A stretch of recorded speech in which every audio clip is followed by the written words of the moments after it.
মাত্র ৬ বছর বয়সে অভিনয়ে হাতেখড়ি হয় উর্মিলা মাতোন্ডকরের। শিশু শিল্পী হিসেবে বলিউড জার্নি শুরু হয় তার।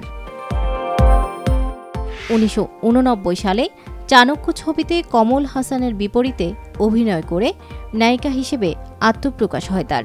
যদিও সেটি ছিল মালায়ালম ছবি, বলিউডে নায়িকা হিসেবে তার আত্মপ্রকাশ হয় নরসিংহ ছবি দিয়ে।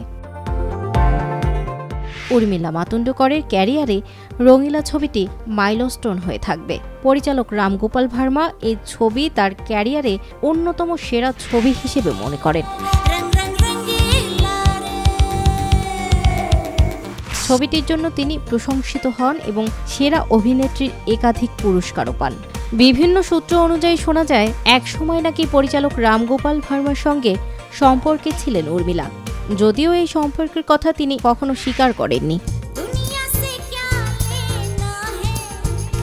উর্মিলা মাতোন্ডকর শুধুই একজন অসাধারণ অভিনেত্রী নন, তিনি একজন প্রশিক্ষণপ্রাপ্ত নৃত্যশিল্পীও। তার নাচের প্রশংসা বিনোদন জগৎ জুড়ে। উর্মিলার বলিউড ক্যারিয়ার দীর্ঘ, বহু ছবিতে তিনি অভিনয় করে প্রশংসিত হয়েছেন।